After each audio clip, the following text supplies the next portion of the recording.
मैं आपको अपने ही गांव के,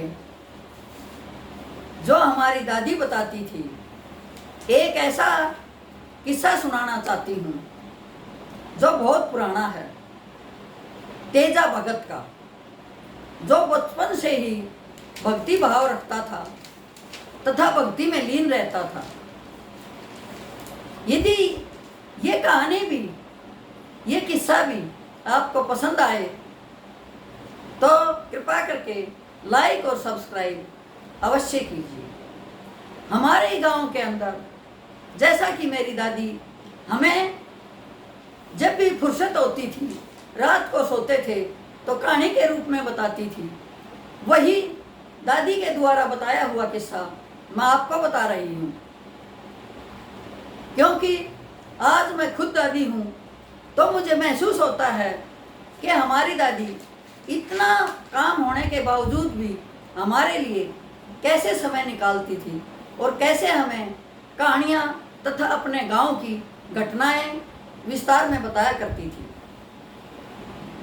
अब सुनिए तेजा भगत की कहानी। हमारे ही गांव में रघुवीर नाम का एक जमींदार था। उसकी बहुत सारी जमीन थी, लेकिन उसके पास लड़का एक ही था जिसका नाम तेजराम था। अब तेजराम बचपन से ही मंदिर जाता, जोत लगाता, आरती करता। यदि आस पड़ोस में कोई वृद्ध व्यक्ति दुखी होता, उसको खाना दे के आता। वो बचपन से ही भक्ति भाव का इंसान था। एक बार क्या हुआ कि उसका पिता रघुवीर खेत में गया हुआ था और वहाँ उसे नाग लड़ जाती है और नाग लड़ने से उसकी मृत्यु हो जाती है। जब उसकी पत्नी खेत में उसका खाना लेके जाती है, ज्वारा बोलते थे उस टाइम पे, ज्वारा लेके जाती है तो बैल खड़े हुए होते हैं और खेत में रघुवीर की लाश पड़ी हुई होती है। अब पत्नी जोर जोर से चिल्लाना शुरू करती है। आस पड़ोस के खेतों वाले आ जाते हैं और देखते हैं कि इसका शरीर तो नीला पड़ चुका है और ये मृत हो चुका है, तो अब कुछ नहीं हो सकता। गांव में लाते हैं और उसकी अंत्येष्टि कर देती हैं। अब घर में सिर्फ 2 माँ बेटा रह जाते हैं। जमीन ज़्यादा होती है, करने वाला कोई नहीं होता। ऐसे ही किसी को साझे बाटे पर देते हैं और उससे जो अनाज, जो पैसा आता है, उससे माँ बेटा आराम से रहते हैं। बेटा तो था ही धार्मिक प्रवृत्ति का। माँ भैंस रखती थी, उसका पालन पोषण करती थी। गाय रखती थी, उसका पालन पोषण करती थी। और बेटा भी घर का काम करके उनको चरा के लाता था, क्योंकि पढ़ाई लिखाई का इतना प्रचार था नहीं।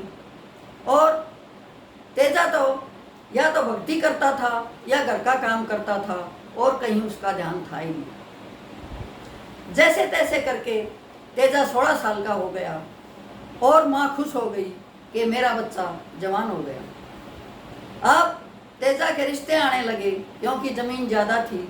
माँ का इकलौता पुत्र था, बहुत बड़ी हवेली थी, घर में धन धान्य से सब कुछ भरपूर था। नीयत भी अच्छी थी, दूसरों की सहायता करने की भावना भी थी। अब 16 साल की उम्र में ही तेजा की शादी कर देते हैं और तेजा की पत्नी छोटी होती है उम्र में, तो उसका गौना नहीं होता। और तेजा, और पहले क्या रिवाज था कि 3-4 साल के बाद लड़की को ससुराल भेजते थे। फिर माँ बेटा दोनों ऐसे ही अपना काम करते हैं जैसे पहले कर रखे थे। और फिर 3 साल गुजर जाते हैं और तेजा की पत्नी अपने ससुराल आ जाती है। तेजा को गृहस्थ में कोई ज़्यादा सा मोह नहीं था। माँ ने कहा शादी कर ली लेकिन गृहस्थ आश्रम में तेजा जाना ही नहीं चाहता था। लेकिन माँ की जिद के आगे उसे झुकना पड़ा और शादी भी करनी पड़ी और पत्नी को उसके मायके से अपने घर भी लाना पड़ा। सब काम वो अपनी माँ के खुशी के लिए कर रहा था, अपनी खुशी के लिए नहीं। एक बार क्या हुआ कि तेजा जोड़ पर अपनी भैंसों को पिलाने गया हुआ था। गायें बैठी हुई थी, भैंस जोड़ में थी। इतनी देर में साधुओं की टोली आती है और सबको पता था कि तेजा के घर में सबके लिए खुले दरबार हैं। जो भी साधु संत आता है तेजा सबको खाना खिलाता है। अब साधुओं ने तेजा से कहा कि बेटा हमें भोजन की आवश्यकता है।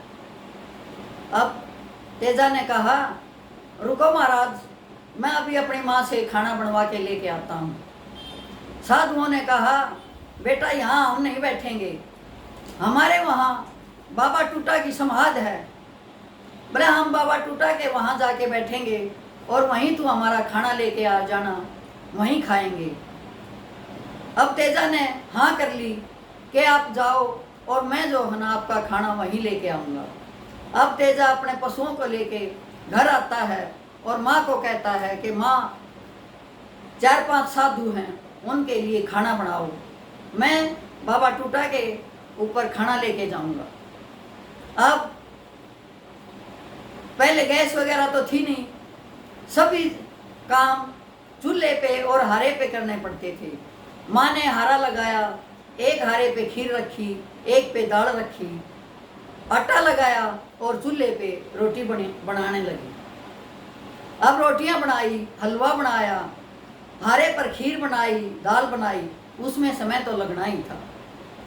अब सारे सामान को लेके तेजा टोकरा भर के अपने सिर पे रख के बाबा टूटा पर पहुंच जाता है।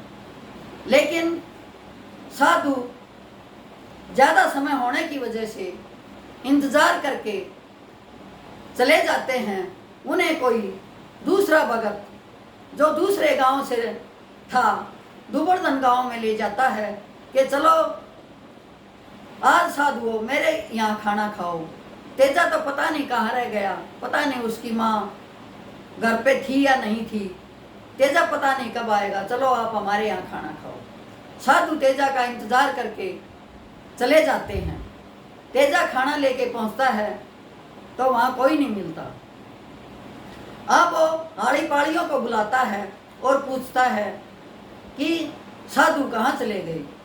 उन्होंने बताया कि उन्हें तो फलां भगत अपने गांव लेके चला गया कि तेजा को तो देर लग गई, चलो मैं आपको खाना खिला देता हूँ, हमारे घर चलो। और साधु यहाँ से प्रस्थान कर गए।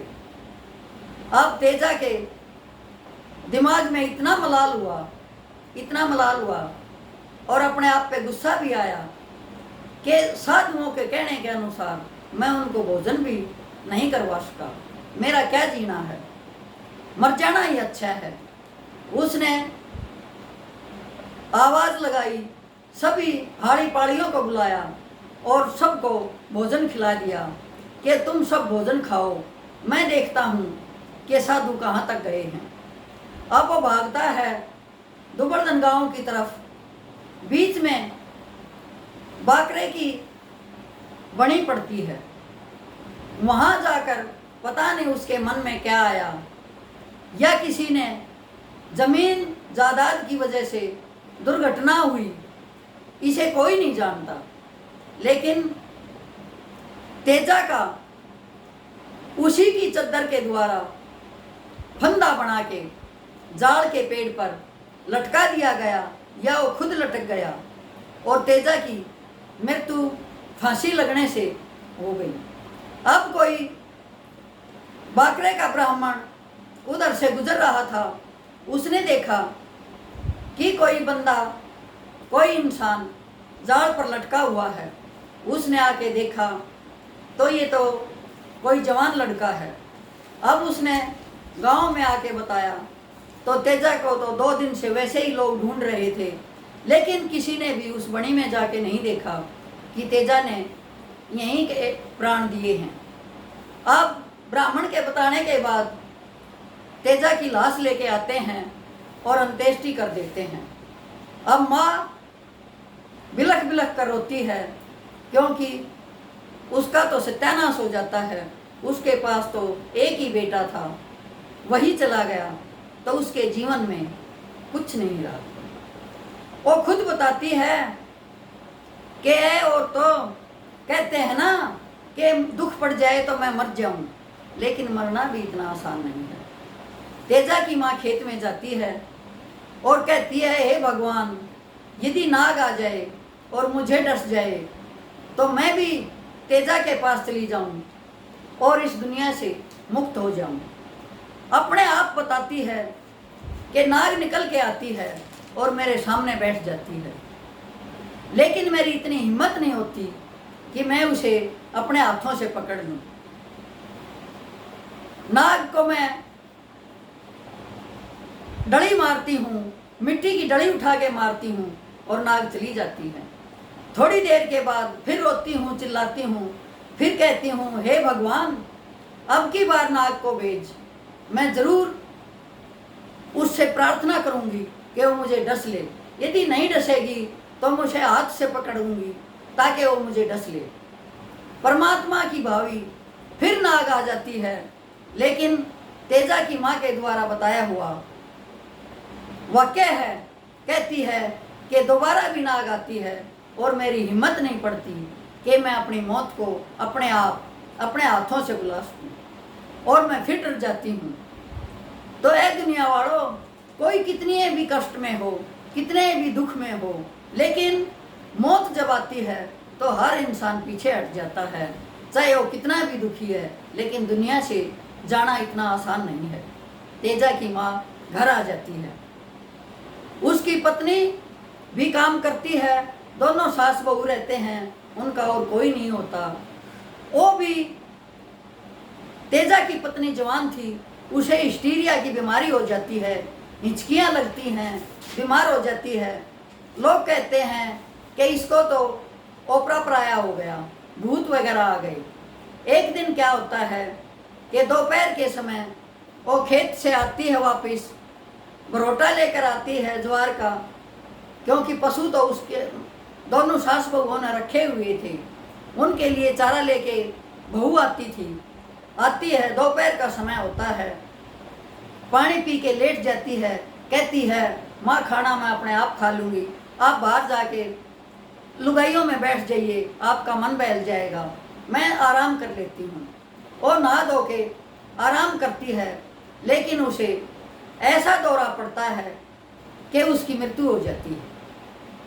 लोग कहते हैं कि भूत प्रेत ने तोड़ लिया इसको और इसीलिए इसकी मौत होगी, लेकिन एक्चुअल में वो उसका हार्ट अटैक था। इसी तरह तेजे का घर बंद हो जाता है और आज भी वो हवेली ज्यों की त्यों पड़ी है, उसमें कोई रहने वाला नहीं है। जमीन दूसरों ने हथिया ली है जो उसके आसपास के थे, और तेजा का कोई नाम लेने वाला नहीं है। तो ऐ दुनिया वालों, हम वैसे ही लोभ लालच मोह माया में फंसे हुए हैं। पता नहीं कब किसका क्या हो जाए, ये किसी को पता नहीं है। यदि ये वाक्य, ये कहानी सच्चे घटना पर आधारित है, आपको पसंद आई हो तो लाइक और सब्सक्राइब अवश्य कीजिए। धन्यवाद।